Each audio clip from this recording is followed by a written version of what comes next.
Olá, seja muito bem-vindo ao programa 3 contra 1, eu sou Cinei Trindade. Nesta edição a gente dá início a uma série de entrevistas muito especiais com mulheres muito especiais pelo o mês da mulher. Estamos em março, dia 8 de março, Dia Internacional da Mulher, e durante todo o mês a gente vai refletir acerca do universo feminino. E para a primeira entrevista dessa série, a gente tem a honra de receber a psicóloga Luciane Mina. Seja muito bem-vinda, que bom ter você aqui. Uma alegria enorme, né? Acho que valorizar não só a mulher, como uma oportunidade profissional, né? Acho que isso é muito legal. Certamente. E para me ajudar nessa entrevista, tem duas convidadas muito especiais, duas mulheres também muito importantes. Aqui ao meu lado, pela primeira vez, como entrevistadora, a psicóloga Liana França. Seja muito bem-vinda. Muito obrigada, um prazer enorme estar aqui. E foi sua professora, né? E foi minha professora. Uma fofoquinha de bastidor. A Luciane foi professora da Liana. E ao meu lado aqui a apresentadora do Manhã J3, colega querida, Gabriela Lessa. Seja muito bem-vinda. Muito obrigada, Cinei, muito bom estar aqui. Espero poder contribuir para esse papo. Certamente que vai. 3 contra 1 já começou.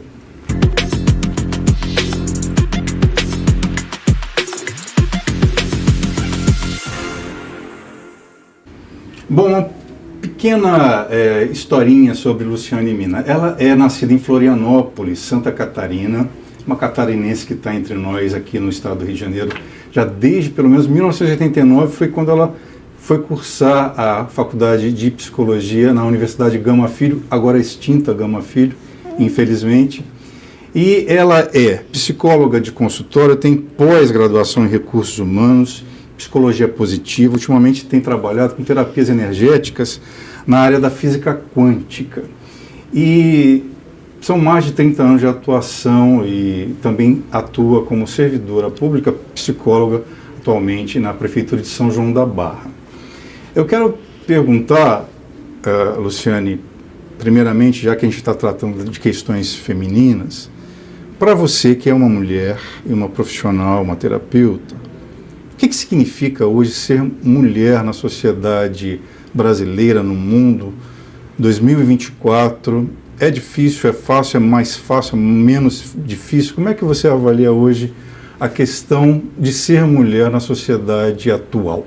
Eu acho que é um conceito, né, que a gente está reconfigurando, porque antes era a bruxa, a errada, né, a feia ou a bonita, mas hoje eu acho que é se reinventar, atuar de maneira diferenciada, lutar pelo seu espaço, se posicionar com qualidade. Então eu acredito que a gente está tendo uma oportunidade de valorização para aquelas pessoas que buscam essa qualificação. E para outras pessoas é um instante de luta, né? E aí cada um escolhe em qual é o campo que deseja caminhar. Você, como uma profissional da área de psicologia, uma mulher negra, que até a gente faz uma brincadeira, a gente ainda tem esse estigma do sul brasileiro não ter população negra, que a gente acha que a maioria é branca, enfim, gaúchos, até a Luciane Silva, a sua Chara teve aqui, e a gaúcha, comentou sobre esses estigmas. Como é que você lida com essa questão do estigma, inclusive da mulher também estigmatizada? Como é uma questão, assim, eu não tive essa experiência de divisão, né? Na verdade, eu achava que no Sul só tinha a minha família negra. Até os meus 14 anos, eu não conheci pessoas negras de outras famílias, né? Até porque a outra parte da minha família toda é branca, e bem branca. Então, eu não tenho essa referência e percebo que muitas pessoas relatam a experiência de dor, a experiência de preconceito, a experiência de lutar pelo seu espaço. E os meus pais, eles sempre buscaram a qualidade na atitude, entende? Então, nós sempre fomos muito trabalhados em, independente do que for fazer, faça início, meio e fim, e faça com qualidade. Então, nós sempre...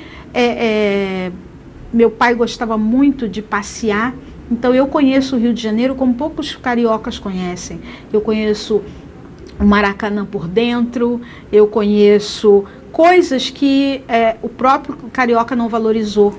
A sua saída de Florianópolis para o Rio de Janeiro se deu quando? Quanto tempo você viveu? Eu tinha 6, 7 meses, meus pais foram então você tem pouca ligação com Santa Catarina? Não, porque eu vou lá com muita constância, né? Mas, assim, eu saí de lá pequena, fui para Brasília, de Brasília vim para o Rio, fiz toda a minha formação de 7 anos, né?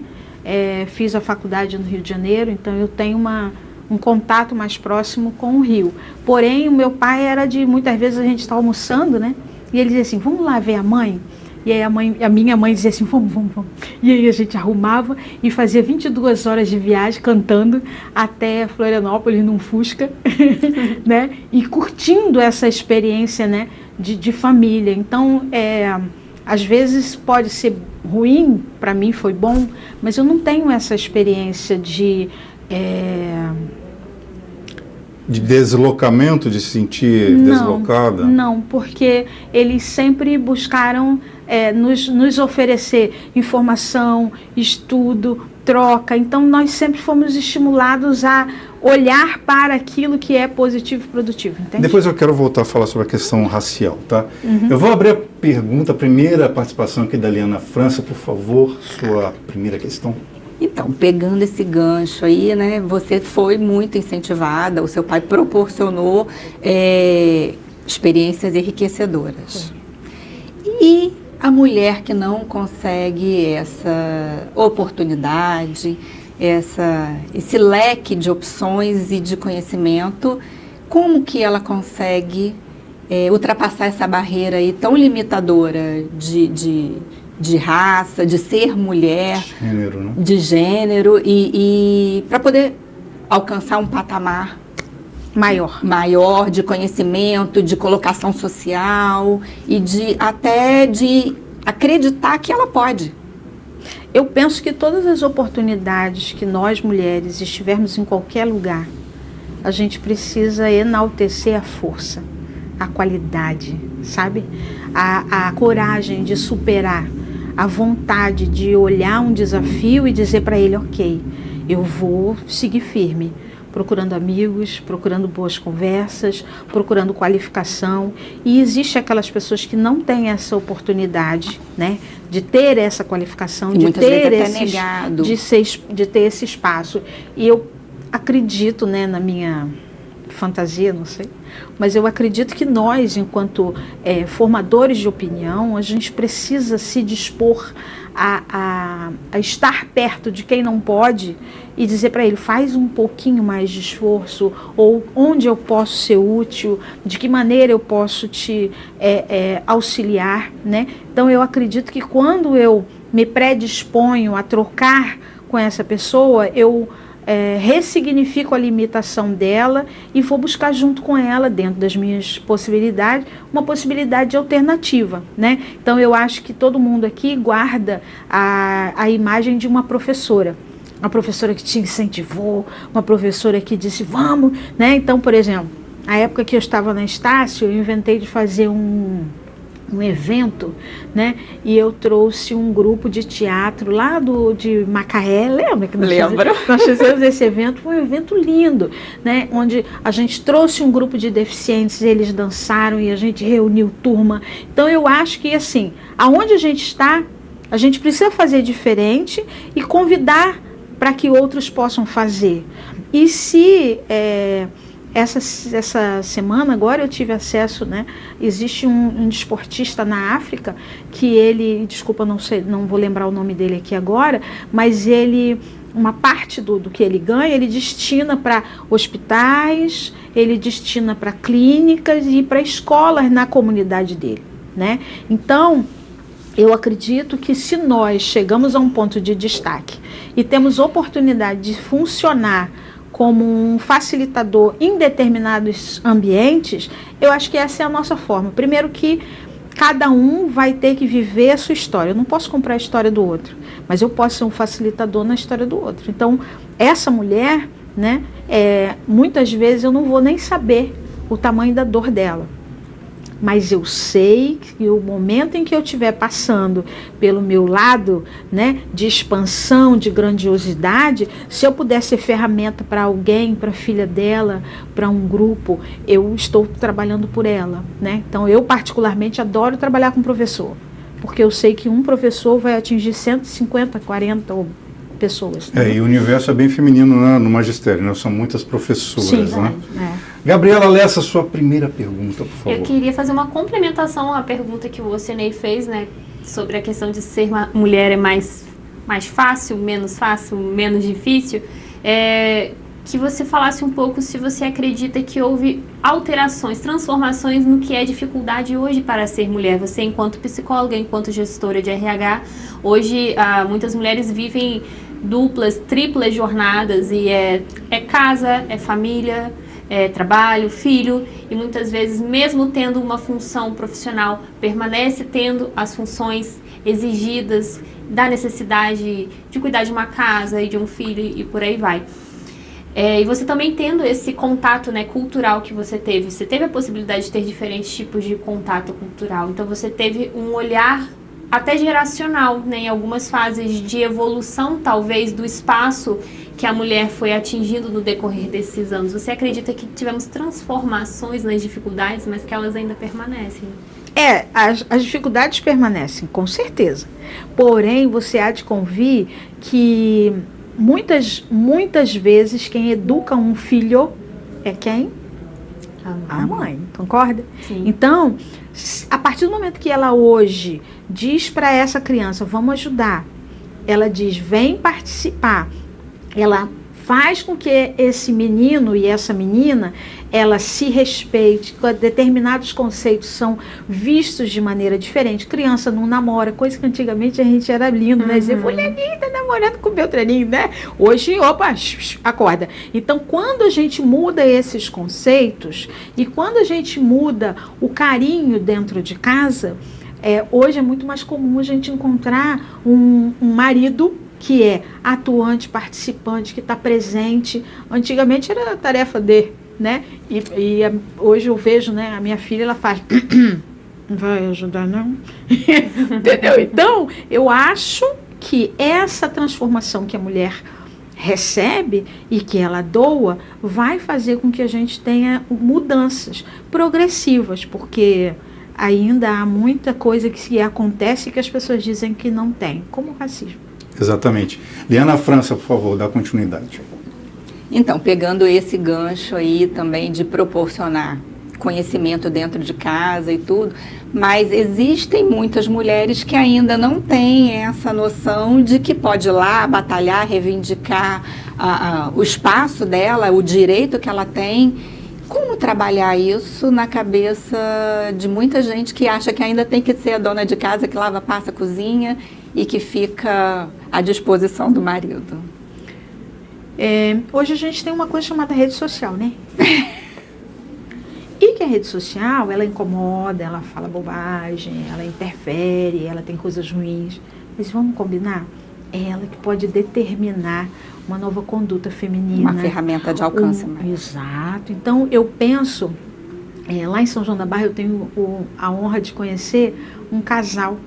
E a pessoa que faz o papel da marida, né? A gente faz um trabalho junto de coaching. É um casal gay? É um casal homossexual? Não. Marida? Ela é a marida e ele é o marido. Ela exerce a função masculina. Não, e aí é muito legal porque né, a gente estava conversando sobre, Luciane, o que eu vou usar, né, nessa minha página? Eu digo, é a sua hora de falar para a esposa. É a sua hora de mostrar que a esposa pode, deve, merece se valorizar. Então, existem formas, sim, de dizer de uma forma leve, porque tem brincadeiras, né? Tem piadas. De uma forma leve, dizer para essa mulher, oi, precisa continuar aí? Você precisa realmente estar presa nesse lugar? Porque, olha só, a gente só sai de uma prisão se a gente souber que é prisão. Enquanto ninguém disser que é uma prisão, ela não vai sair dali.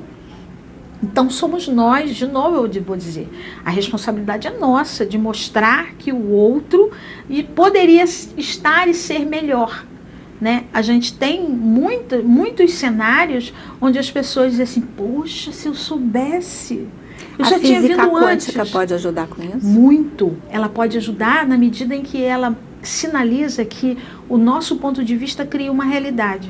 Então, quando você olha para uma situação, você entende que ela é ruim, você vai vivê-la de maneira ruim. Entendi. Gabriela Lessa.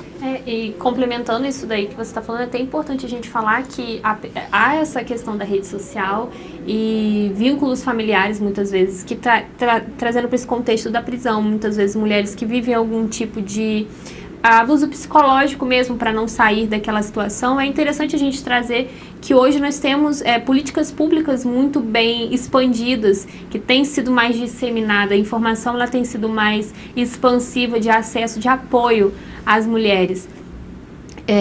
Então eu gostaria que a gente falasse um pouco, que você falasse um pouco sobre isso, sobre a importância desse apoio visto hoje para as mulheres entenderem que elas não estão sozinhas, que existem meios delas saírem daquela realidade ali. Quando a gente fala especificamente de um abuso, o último dado que nós tivemos também no ano passado, um crescimento de 40% de violência psicológica, não que não existisse, mas agora as mulheres estão tendo voz para poder denunciar.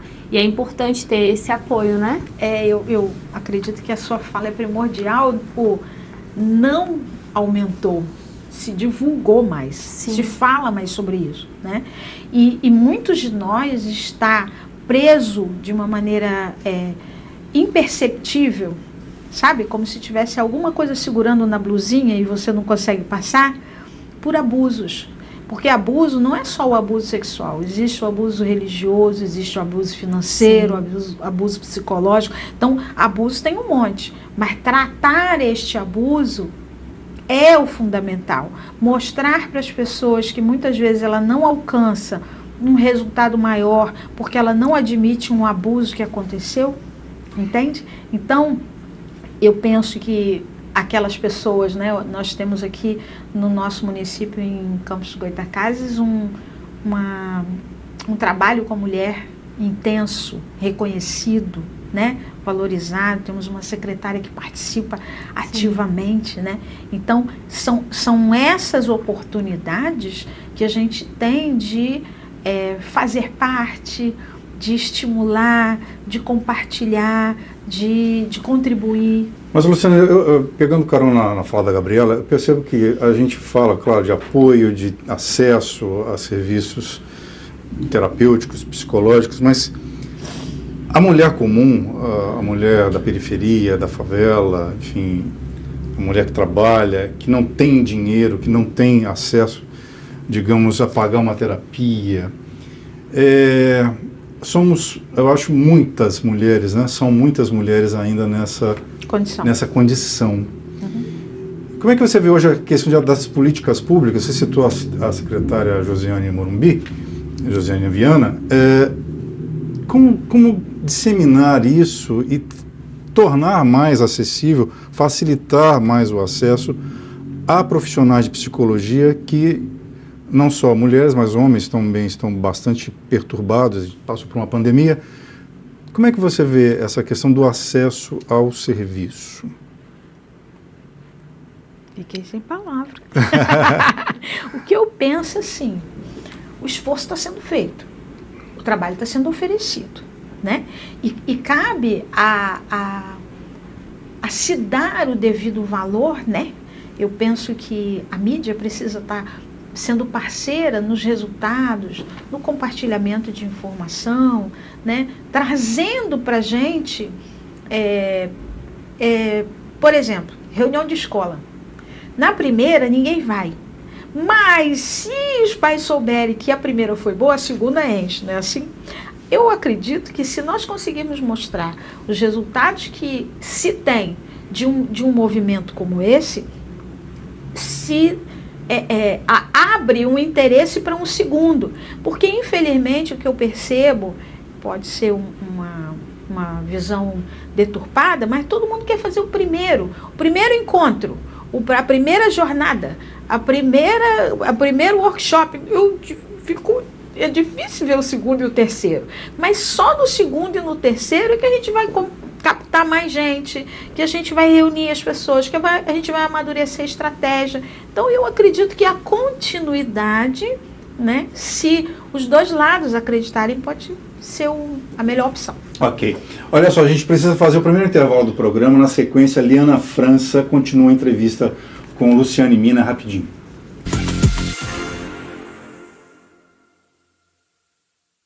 Bem-vindo ao futuro da medicina genética personalizada. Primeiro e único laboratório de genética da região. Investimos em pessoas, estrutura de ponta e inovação constante para personalizar a saúde de nossos pacientes. Aqui você pode contar com equipe referência em saúde, personalização da saúde e bem-estar com exatidão, contato ativo e com a melhor assessoria científica e muito mais. Somos Gene, somos gente, somos XY Diagnose. Diariamente, milhares de pacientes precisam de sangue. Uma doação pode salvar várias vidas. O Hemocentro Regional busca constantemente doadores a fim de manter o estoque equilibrado e continuar atendendo os municípios vizinhos. A unidade funciona anexa ao Hospital Ferreira Machado, todos os dias, inclusive aos sábados, domingos e feriados, das 7 da manhã até às 6 da tarde. Faça a sua parte. Doe sangue. Seja solidário. Somos mais de 300 pessoas especializadas no tratamento do câncer. Colaboradores empenhados no avanço da ciência. Somos um grupo de apoio com belas histórias de pacientes incríveis. Profissionais preocupados com a segurança da medicação. Somos muitos, mas aqui dentro somos um só. Somos por você. Oncobeda, tecnologia e saúde para um novo tempo. A Lei Maria da Penha classifica os tipos de abuso contra a mulher nas seguintes categorias: violência patrimonial, violência sexual, violência física, violência moral e violência psicológica. Não se cale. Se precisar, ligue 180. A Central de Atendimento à Mulher recebe denúncias de violações contra as mulheres, encaminha o documento dos relatórios aos órgãos competentes e monitora o andamento dos processos. Denuncie.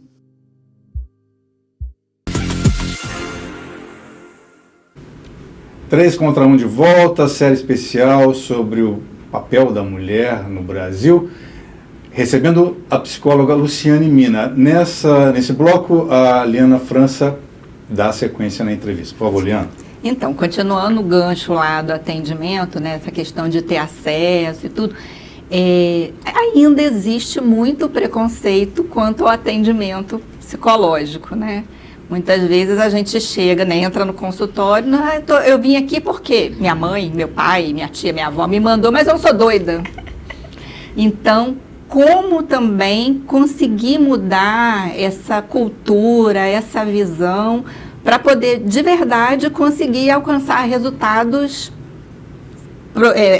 satisfatórios e que vá ter um retorno que possa fazer diferença. E essa frase, eu não sou doida, ela procede? Ou somos todos doidos, um pouco doidos? Como é que você vê a questão da loucura, da doideira, entre aspas? Ela é fonte, né? Na medida em que Freud era um psiquiatra e que ele vinha da fonte da loucura, então é óbvio que as pessoas vão entender, né? Ainda a gente traz o resquício desse registro, né? E eu acredito que quando a gente tem uma oportunidade como essa, né, que é por isso eu disse, é muito importante estar aqui como mulher, como profissional, né, a gente poder trabalhar a excelência. Eu gostei, logo no início da minha formação, de trabalhar com programação neurolinguística, porque ela falava sobre excelência. Não era ser filho, era ser um filho excelente, não era ser gerente, era ser um gerente excelente. Eu tive a oportunidade, há mais ou menos uns 2 meses atrás, de receber uma cliente e ela disse para mim assim, vim porque meu marido mandou. E ficou durinha. E aí nós fomos conversando. E eu fui explicando para ela, né, quem eu era, por que eu era, quem era Freud, o que a psicoterapia fazia, o que as terapias energéticas são, de que maneira vão ajudando. E ela foi aceitando. E fui usando algumas ferramentas, óbvio. Na segunda sessão, ela falou que eu... Falei, me dá um tempinho para falar, não? Aí no final ela falou assim, acho que eu falei muito, né? Eu falei, yes. Aí eu digo, eu acho que só um pouquinho. E aí, hoje, ela me fala assim, doutora, não vou poder ir, puxa vida! E foi alguém que entrou dizendo, né? Então, eu acho que a mídia pode nos ajudar muito ao clarificar que existe sim o lado patológico, mas existe o ser melhor, sabe? Ser uma mãe que pode cuidar dos filhos, que pode ser feliz, que pode trabalhar. Ser um pai que convive em casa, que é um excelente líder, mas que vive também, né? E, enfim, todos os papéis, a gente está aqui, no meu olhar, para dar qualidade a esse papel, independente de qual seja ele, né? E eu acredito que quando a gente vai mostrando e desmistificando esse indivíduo, né, como eu também tive a oportunidade de ouvir esse mês que passou, depois que eu entrei para terapia, eu falo para ela, eu te pago nem que seja para você me ouvir.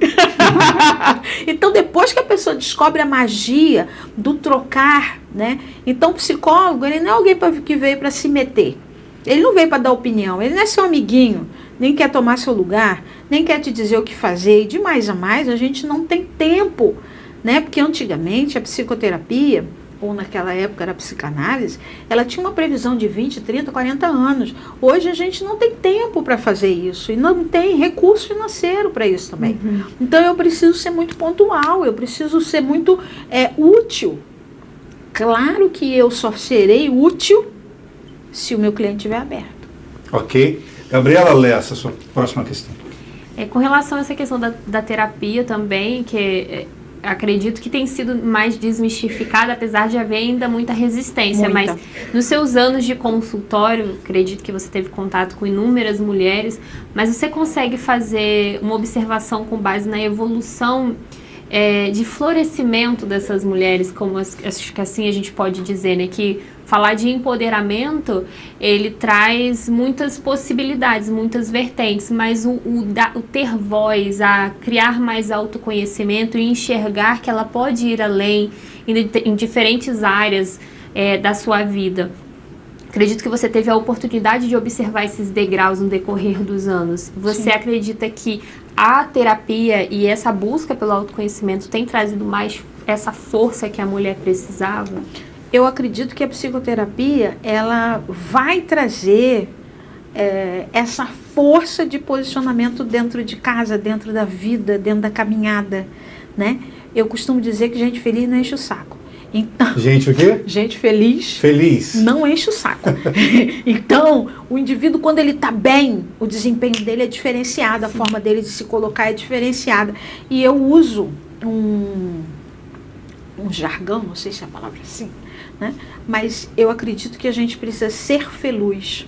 Né? O que é ser feliz? É você olhar para o futuro de maneira promissora e entender que você é um portador de um archote. Né? Você leva a luz. Então, quando a gente volta a falar dessa mulher, eu percebia que ela não estava muito disposta. Ela queria ver o ladinho dela e pronto. Uhum. Hoje não, ela começa a se posicionar, ela começa a olhar o mercado como algo para ser feliz, ela começa a olhar a família como uma complementariedade, não como essência única. Então ela vem evoluindo. Né? E a psicoterapia, eu percebo que ela é vou chamar de coadjuvante, tá? Por quê? Porque ela não é o centro. Né? Eu já tive uma cliente que eu falei assim, faltou ela, não tinha nenhuma desgraça para te contar, né? Então, o indivíduo, ele vai na busca da psicoterapia se ele tiver apertado, e muito. Se ele não tiver, se tiver doendo pouco, ele vai, como diz a galera, ele vai balebando, né? Vai na busca de resolver um problema. Sim, que foi o que aconteceu com a pandemia. Todo mundo disse, gente, saúde mental, todo mundo vai procurar, agora a gente melhora. Você viu isso?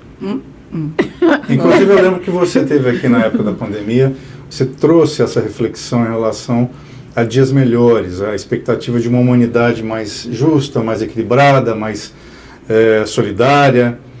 E a gente não viu isso, né?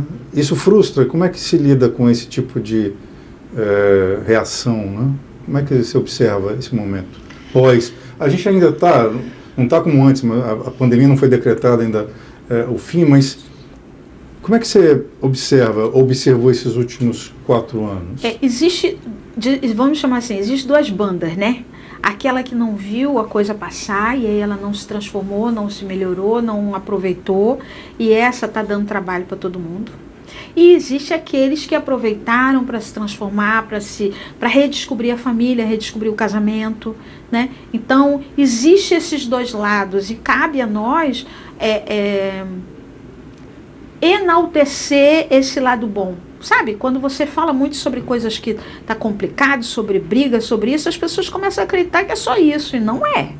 Hoje as pessoas têm uma consciência na escolha, as pessoas estão escolhendo o trabalho de forma diferente, as relações familiares, elas estão ficando um pouco mais responsáveis. Então tem a banda podre e tem um lado bom. Ok. Liana França.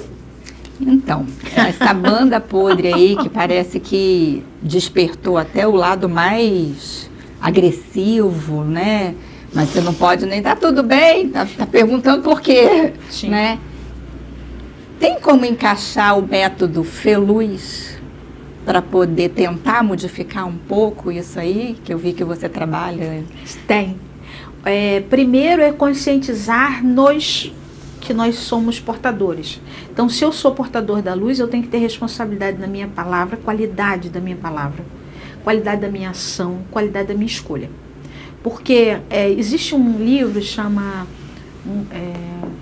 Sendo Você, Mudando o Mundo. E ontem eu terminei um grupo de mesa radiônica e falei para eles, eu acho que o Diane Hare acredita nisso, mas eu acredito que é sendo você e inspirando o outro a mudar. Sendo você inspirando o outro a ser melhor. Então, o método Ser Feluz é a gente conseguir acender a certeza de que nós não estamos aqui por acaso. A gente não veio aqui por acaso. A gente tem que fazer a diferença. Como mãe, como profissional, como esposa, sei lá, tem que fazer a diferença. Mas não é dizendo para o outro faça a diferença. Não é ir à comunidade e sensibilizar essa mulher humilde de que ela tem que tomar uma outra postura. Eu penso que é você tendo essa postura que alguém vai dizer assim... Você é o exemplo. Entendeu? Não, ela vai te perguntar, tá fazendo o quê? Aí Quando você tem esse acordar dela, a resposta é diferente. Entende o que eu quero colocar? Não é dizer vem e muda. É muda você e ela te pergunta como é que eu faço isso? Porque a escuta dela vai ser diferente. Então, mesmo que a gente entre numa comunidade, mesmo que a gente encontre uma mulher sofrida, e vou falar para você da experiência que eu tenho agora, né? Existe uma pessoa que, né, está na comunidade que eu atendo e que a vida dela, na terceira sessão, eu falei assim, me desculpa, porque a lágrima corria assim, ó, desbragadamente. A tua lágrima? A minha, ela contando a história, eu falei, você me desculpa. Mas eu me contando e eu dizia, Jesus, e agora? Senhor, não tenho nada que eu possa fazer. Respira. E aí eu fui falar desse ser feliz para ela. E dizer para ela que além e apesar das grandes, não é pequena, grandes desafios, ela pode ser mais e estimular as irmãs a ser mais. E isso cresce. Luciane, eu queria te fazer uma pergunta em relação a... Você tem uma pós-graduação em terapias energéticas na área de física quântica. A gente que é leigo, o que isso significa? Né? E eu queria que você comentasse também a questão dos terapeutas alternativos, chamados alternativos sem formação. Os chamados coaches, também alguns sacerdotes religiosos. Você fala na questão, quando você citou aí, Senhor, me ajuda? Eu sei que você tem uma ligação de espiritualidade, né? Como é que se lida com pessoas que não têm fé ou, né, que descreem nessa questão, e como conciliar ciência e espiritualidade? É uma pergunta ampla, mas eu queria que você tentasse resumir essas minhas inquietações. Então vamos lá. Só vou aceitar porque é muito amigo, okay, gente. Mas eu diria para você assim, quando a gente vive essa espiritualidade, ela te qualifica e te capacita. O que acontece? Vou juntar as duas coisas, tá? A terapia energética, ela aceita que nós somos energias, tá? E ela explora esse potencial humano. Isso faz com que a gente, entrando dentro de uma situação, e é uma situação problemática, se eu sou energia, eu sou expansão pura, correto? Então o meu problema está aqui. Se eu não sou energia, o meu problema está aqui. Entende o que eu quero dizer? Então, quando eu olho por uma perspectiva energética, eu entendo que eu tenho uma conexão maior, um entendimento maior e uma expansão de visão e consciência muito maior. Então, quando eu exploro essa perspectiva, eu trago uma coisa que eu vim treinando a minha vida toda e hoje entendo que eu fui preparada para esse momento, que é a ressignificação, que é a mola principal da programação neurolinguística. Quando eu conheci programação neurolinguística, ela não era dividida nesses pequenos blocos. Ela era uma grande formação, entendeu? Nós levávamos 2 anos, 3 anos, 4 anos trabalhando isso. Hoje as pessoas trabalham algumas horas, um pedacinho dela. Mas um ponto básico dela é a ressignificação.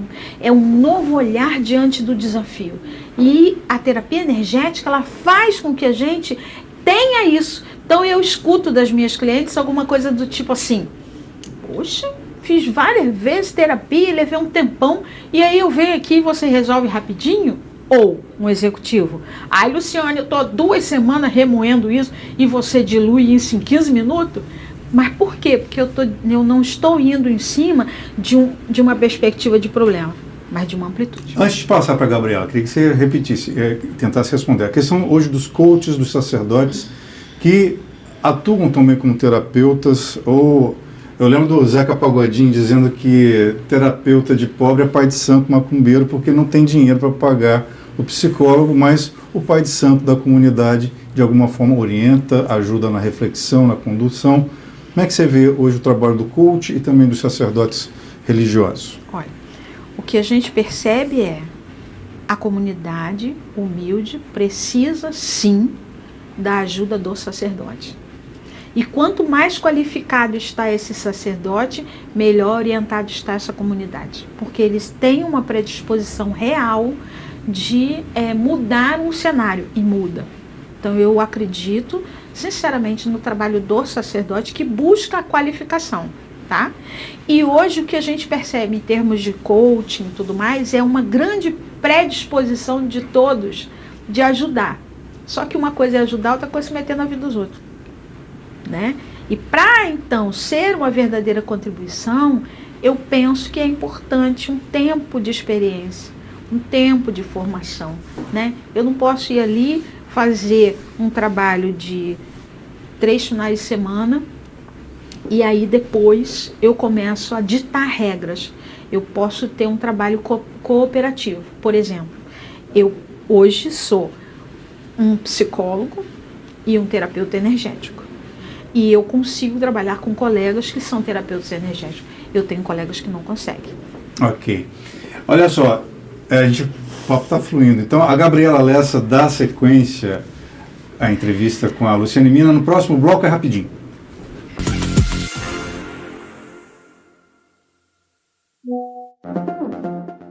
Essa imagem de um robô sendo usado numa cirurgia não é cena de um filme de ficção científica.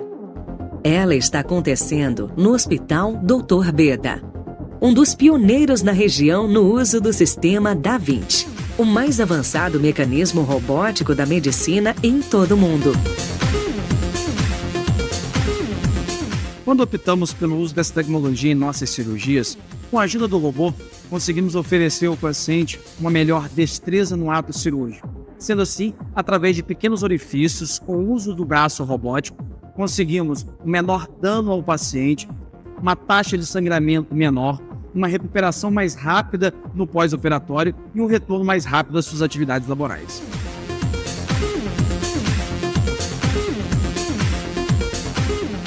Hospital Geral Dr. Beda, sempre à frente do seu tempo.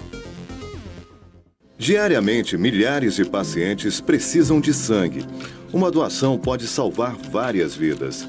O Hemocentro Regional busca constantemente doadores a fim de manter o estoque equilibrado e continuar atendendo os municípios vizinhos. A unidade funciona anexa ao Hospital Ferreira Machado, todos os dias, inclusive aos sábados, domingos e feriados, das 7 da manhã até às 6 da tarde. Faça a sua parte. Doe sangue. Seja solidário. Somos o Centro de Tratamento Oncológico Madre Teresa de Calcutá e chegamos a Macaé para contar a sua história junto com a nossa. Fazemos parte do grupo Imine Oncologia, pioneiro no tratamento de câncer e referência há mais de 45 anos no estado. Nossa missão é cuidar de cada paciente de forma integral e personalizada. Centro Madre Teresa de Calcutá, uma nova história de vida com você. SUS, convênio e particular. Imbetiba, Macaé. Telefone 2023 0034. 3 contra 1 de volta, recebendo Luciane Mina. A Gabriela Lessa faz a primeira pergunta desse último bloco. Queria voltar nessa questão dos coaches, que eu acho muito interessante a gente falar sobre isso. Normalmente eles estão inseridos no meio virtual, muitos deles usam o recurso digital para levar algum tipo de ensinamento ou fazer qualquer tipo de terapia ou workshop, né?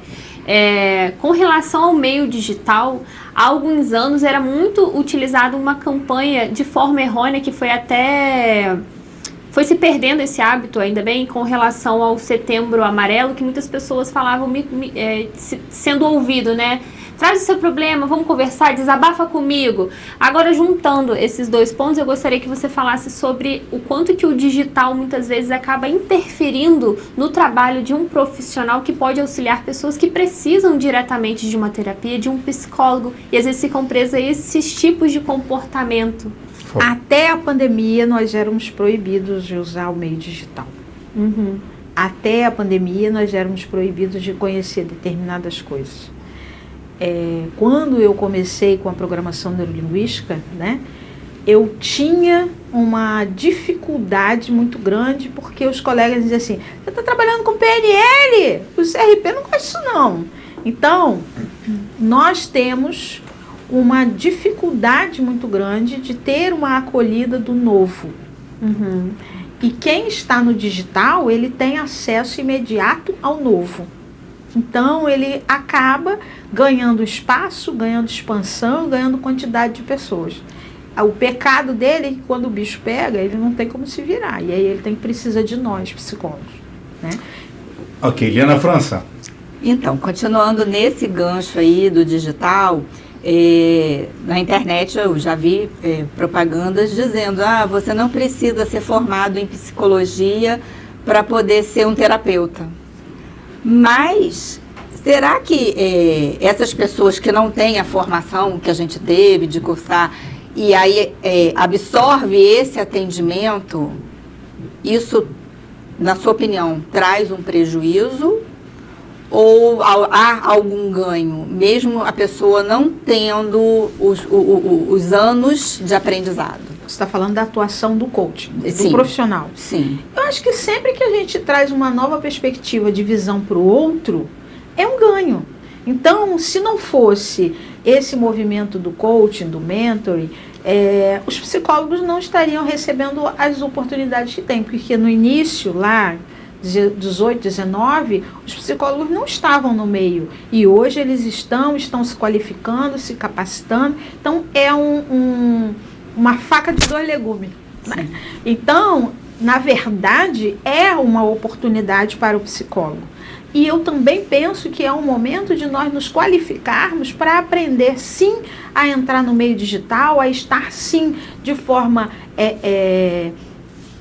vamos dizer assim, sustentável, para que a gente consiga atuar no que aconteceu com a dinâmica de grupo. Não sei se você lembra, havia uma época que todo mundo queria fazer dinâmica de grupo. Era como, vamos fazer uma brincadeira, quando dinâmica de grupo não é uma brincadeira. Ela inicia numa brincadeira e se houver um processo catártico, se houver uma abertura, assim como a terapia sistêmica, qualquer um pode entrar, fechar não é qualquer um. Então, nós precisamos nos qualificar porque vai fechar para a gente e vai sobrar para a gente como sobrou a dinâmica de grupo. Então, é necessário que ao invés de nós ficarmos nos degladiando com curso curto, curso longo, vamos nos qualificar e a hora que o bicho pegar, a gente conserta. Eu quero pegar gosto nessa fala tua. A gente tem aí na dramaturgia brasileira, nos últimos anos, a série do GNT, Sessão de Terapia do Celton Mello, que de alguma forma trouxe luz, interesse também pela profissão. Sim. Liana foi tua aluna. Como é que você vê hoje os cursos de formação de psicólogos, né?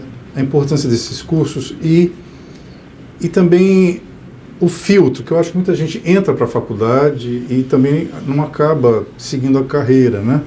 Como é que você vê hoje o perfil desse profissional, a necessidade também desse profissional no mercado, né? Que habilidades ele precisa ter? Ainda existem 3 tipos de psicólogo: o que entra para se ajudar, o que entra para ajudar o outro e o que entra para se ajudar e entender que ele vai ajudar o outro, né? São 3 tipos de psicólogo. Qual é a vantagem desse movimento, né? Eu acredito que pessoas saudáveis, elas não perturbam, né?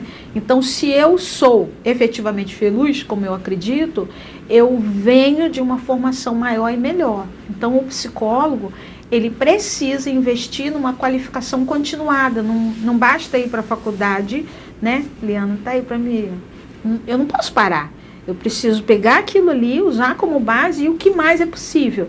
Como que eu posso melhorar? Então, são muitas portas que a gente precisa investir, principalmente porque, da mesma forma, vou repetir, da mesma forma que a gente precisou reconfigurar as dinâmicas de grupo, nós vamos ter que segurar esse cenário. Você acha que a ficção ajuda, por exemplo, a instigar ou trazer para o indivíduo o autoconhecimento também, Sim, a autoajuda? Com certeza, porque aí, enquanto isso tudo estava no silêncio, né? E aí eu vou citar esse filme que eu esqueci o nome, você me falou, da nadadora. Não, na nadadora. Nayad, com a Annette Bening e a Jodie Foster. Veja, ela tinha uma carreira e ela prende essa carreira porque houve um bloqueio, né? Houve um movimento, um trauma, que toda a equipe foi violentada pelo seu treinador, e o silêncio se manteve durante muitos anos, mas ela não passa daquilo ali, ela não alcança um grande desafio dela. Ela alcança o grande desafio dela no momento em que ela consegue despressurizar aquela dor. Só para contextualizar, a história é da nadadora Nayade que quer cruzar a Cuba até a Flórida, né? E é um desafio que é muito difícil e ela insiste ali. Sim, eu deixo indicado esse filme, né? E é importante porque ela insiste, mas ela não consegue entender o que faz ela patinar. E o que faz ela patinar foi a emoção mal trabalhada. No momento em que ela consegue despressurizar uma tensão que ela diz, eu nunca contei isso para ninguém. E ela vem contar com 63 anos. Sobre o abuso sexual, né? Percebe? Então, por que eu acho que é importante? Porque é nesse momento que alguém diz, opa, quanto tempo eu estou com isso aqui fechado? Quando assiste um programa do Celto, opa, quanto tempo eu não me posiciono? Então, ali é a porta aberta. E por isso eu disse, se nós estivermos preparados para receber essa demanda, aí a gente vai fazer uma festa bonita. Gabriela Lessa. Inclusive, esse filme foi indicado ao Oscar. Foi? Ela está indicada, a Annette Bening. Eu gostaria agora de falar sobre o papel da mulher no mercado de trabalho mesmo, né? Você tem uma formação de gestora de RH, hoje já não atua diretamente com isso, mas trazendo um pouco do que a gente iniciou falando anteriormente, sobre a questão do autoconhecimento, da mulher, ela está sempre buscando se empoderar, né, ter mais voz. Mas com relação ao mercado de trabalho, claro que hoje algumas empresas abrem vagas específicas para mulheres, dar essa oportunidade. Mas existem aquelas mulheres que às vezes querem se encaixar em um outro perfil que é dito masculino. Ainda há uma disparidade grande da mulher precisar se forçar, se provar além do homem, né, para conseguir o seu espaço no meio profissional. Tem, ela vai ter que fazer força. Mas ela veio para fazer força e vencer, né? Ela vai fazer força, vai fazer muita, não é pouca, mas ela vai conquistar, porque ela tem atributos que os homens não têm. Ela tem calma, ela tem persistência, ela tem foco, ela tem assertividade e ela tem uma coisinha chamada paciência. Mesmo na TPM, vamos fazer a piada, a gente não resistir. Não podia. Eu não resisto, mas existe esse estigma de homens que se queixam de trabalhar com mulheres alteradas por causa das questões hormonais. Há preconceito, certamente, há piadas de mau gosto, mas até que ponto que o mito, né, e o fato de se lidar com mulheres que todos nós podemos ser temperamentais, independentemente, eu acho, de ser homem ou de ser mulher, né? Mas essa questão física, né, da menstruação, né, das necessidades dos corpos femininos que os homens desconhecem, porque somos leigos, de fato, em muitas questões dos corpos femininos, que aprendizado a gente pode se ter e que tipo de reflexão a gente pode também ter em cima também dessas piadas, né, do estigma da TPM, do mito da TPM. Eu vou levar você para um outro ponto. Por favor. A dor do parto equivale à dor de 23 ossos sendo quebrados ao mesmo tempo. E a mulher, ela vem sendo trabalhada desde os 12 anos para que ela suporte a dor do parto.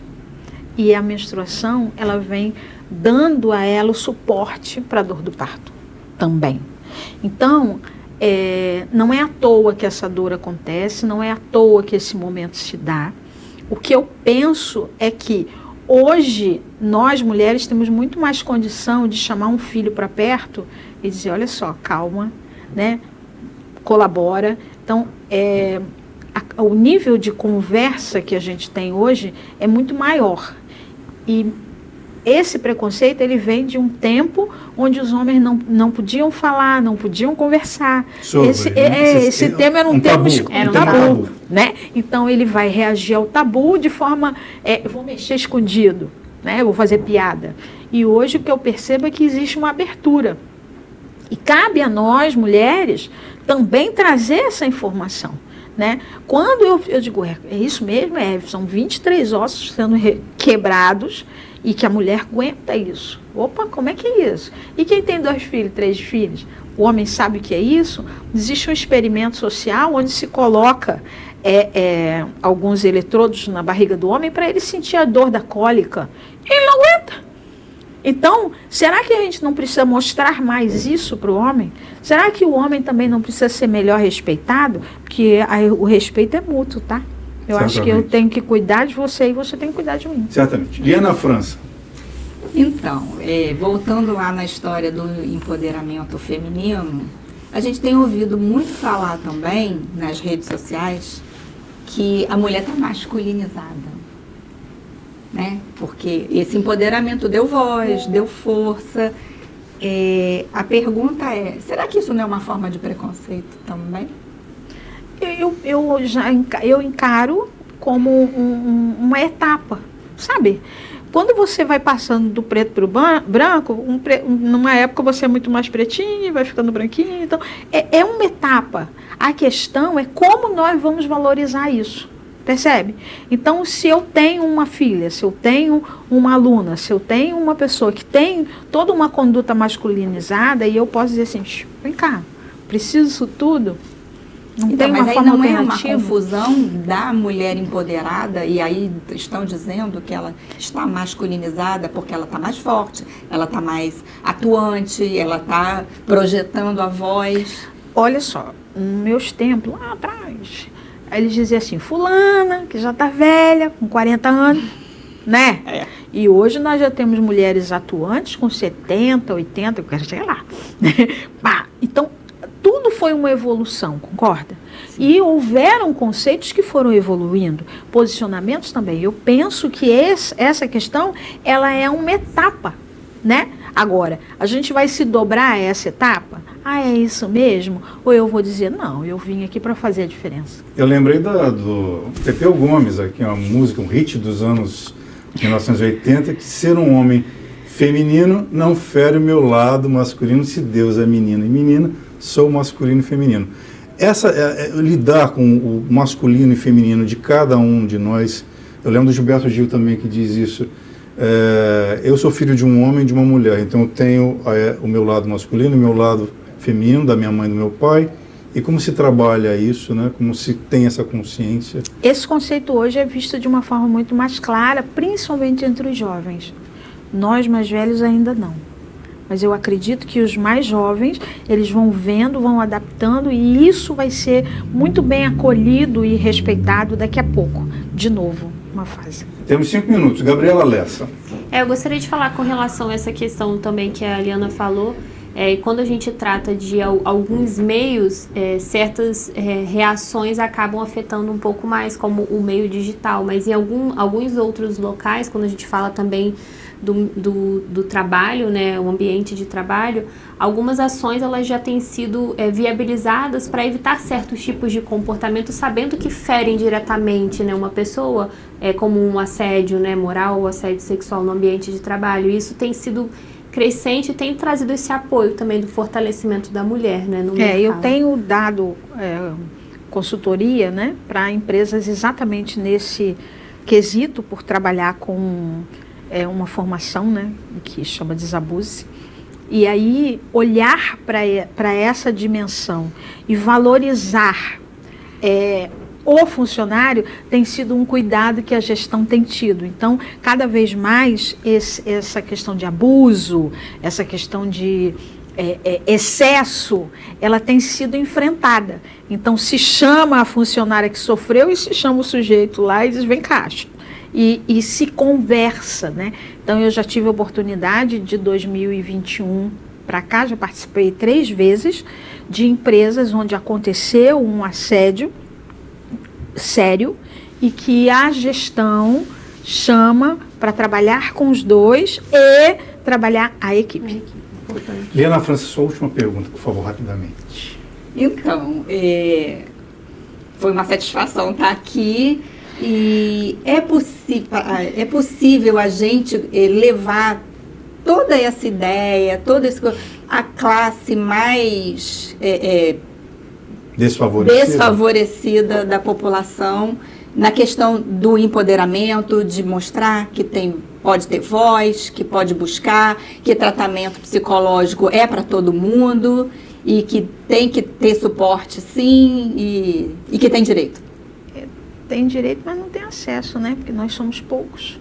Então, o que eu percebo é que é necessário que a gente tenha um trabalho de qualificação e valorização. Porque quanto maior e melhor for o meu resultado, primeiro que o meu colega vai saber o que eu tenho e o que eu faço. E aí ele vai fazer a mesma coisa. E aí nós juntos vamos nesse movimento, sabe? De crescimento. Mas eu acredito que não é o que vai acontecer lá, mas é a qualificação que tem que acontecer aqui. Temos 2 últimos minutos. Minha última questão para você. Aí você vai ter um tempinho para...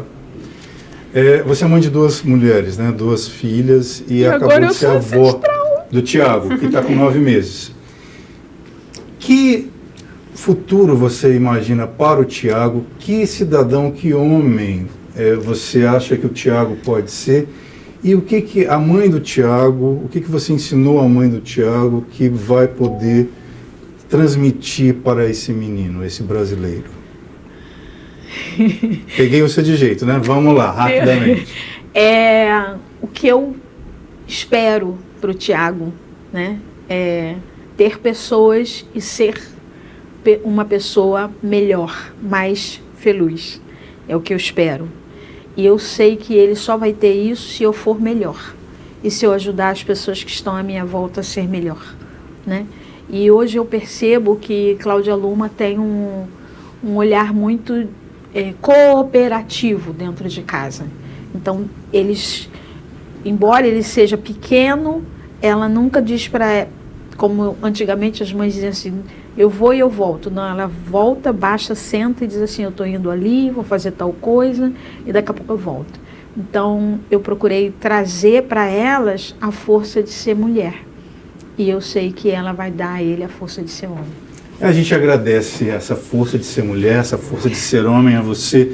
Parabéns por esse dia, né? O Dia Internacional da Mulher, que eu acho que é todo dia, mas no mês de março a gente está focando aí. Ana França, quero te agradecer muito. Eu que agradeço. Gabriela Lessa também, parabéns por essa data, por essa reflexão, por esse encontro. E que se repita, né? Que a gente volte a ter mais encontros como esse. Espero que eu não tenha decepcionado. Certamente que não. Nos alegrou. Eu sei que quando a gente fala sobre o ser mulher, é uma chama que a gente vai acendendo no coração de todos nós, homens e mulheres. Certamente. Luciana Mina, muito obrigado. A gente agradece a tua audiência. Compartilhe essa entrevista. Até a próxima. Tchau.